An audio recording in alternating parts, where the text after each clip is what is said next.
We are here to talk about two seemingly disparate news stories, but for the careful investor, they represent a singular, coordinated assault on the two pillars of American prosperity: transparency and stability. When you invest in any business, you rely on honest numbers and a predictable operating environment.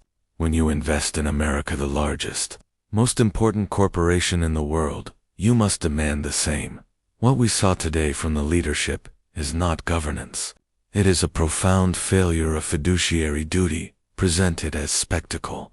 We are observing the systematic substitution of established, proven processes with personal whim and unverified boasts.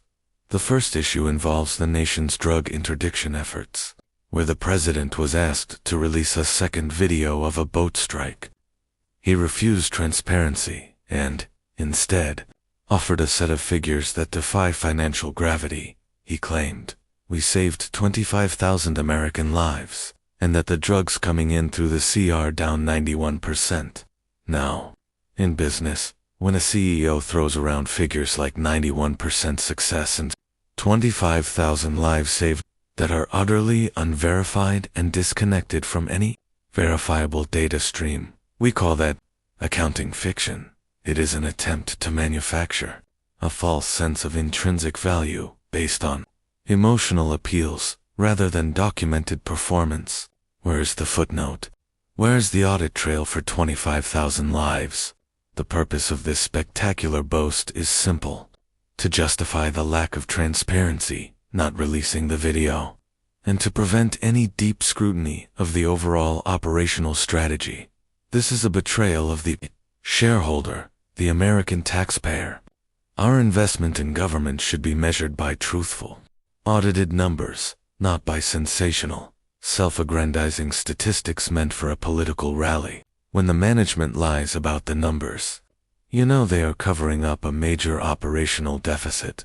The second, and perhaps more dangerous, issue is the president's confirmation that his private associates, Jared Kushner and Steve Witkoff, met with President Putin. Regarding the Ukraine conflict, the State Department is the established, institutionalized governance structure for foreign policy. It is the economic moat that ensures America speaks with a single, predictable, and professional voice. When the president allows private, unelected citizens to conduct high-stakes diplomacy with a major global adversary, he is bypassing his own governance structure. This is the equivalent of a CEO having his son-in-law conduct merger negotiations behind the back of the chief financial officer and the general counsel. The result is massive geopolitical uncertainty and an unbearable contingent liability. Risk to allies. It tells NATO, our largest trading bloc partner, that the official government channel is irrelevant. This destroys the stability necessary for long-term trade agreements and alliance commitments. Risk to Russia. It provides Russia with an immediate advantage: the ability to play the private channel against the public channel, creating confusion and fracturing the U.S. negotiating position. This is not diplomacy. It is governance suicide. It prioritizes a familial or personal communication line over the institutional strength that has protected American economic interests for decades. That lack of stability is a tax on every single dollar invested in the global market. Finally, let us address the president's boast about how his administration handles NATO. They're paying top dollar, full price for everything goes to NATO, and then NATO distributes it. This is the transactional approach of a low-grade salesman, not a head of state responsible for maintaining the global economic moat. Alliances, like NATO, are not cash register transactions. They are long-term insurance policies that guarantee the stability of shipping lanes, trade routes, and global financial markets. That stability is priceless. When you treat your allies as mere customers who must pay top dollar for defense, you are maximizing a short-term revenue gain while actively destroying the long-term stability that allows your own economy to grow through compounding.